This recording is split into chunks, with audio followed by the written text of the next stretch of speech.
Now, Utah Congresswoman, Republican Mia Love. Great to have you on The Real Story, Congresswoman. What did you think of the press conference? Well, I have to tell you, as a parent with 3 children, it's incredibly scary to me. This is not a joke, it's not a game, and it's not even partisan.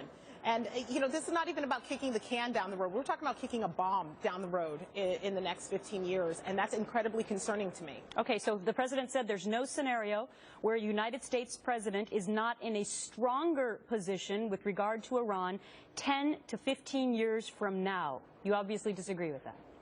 Okay, so we're going to lift sanctions. We've got about $100 billion in escrow ready to hand over to Iran. We would all but pretty much build a bomb for them if we just give them that money. I can't understand how this would be a solution in terms of keeping them away from building a nuclear weapon. It's absolutely out of control and, as far as I'm concerned, inappropriate for a president to do. Okay, what would your solution be? Because the president went on and on about the fact that he has heard no viable alternatives.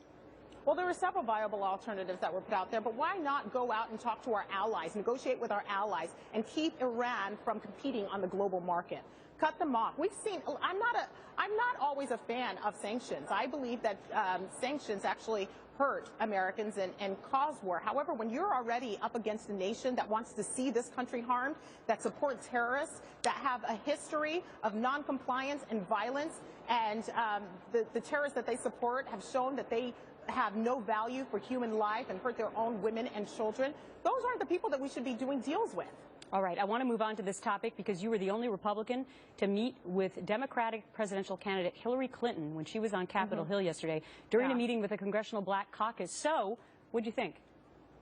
Well, it was really interesting. I have to say that, you know, I was able to ask a question which I really appreciate. I asked her exactly Iran deal. She claimed that she is supportive of it, even though it hadn't come out yet, or the details of the deal hadn't come out yet. So I just asked her about how do you trust a nation that wants to see us harmed, that do not like Americans and are pushing to implement Sharia law.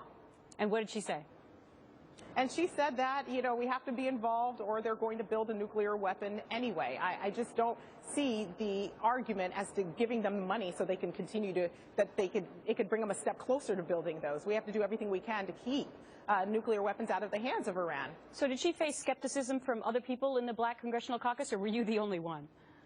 You know, I'm not really sure. I can't read everyone's minds, but I was just focused on some of the things that she was saying and the position that she was taking, and hoping that she would take a stronger position in terms of protecting American lives and America's future than the current president. All right, so obviously you are a no vote on the Iranian deal. It's a bad deal, and I'm concerned for my children, and I think every American should be concerned for our future.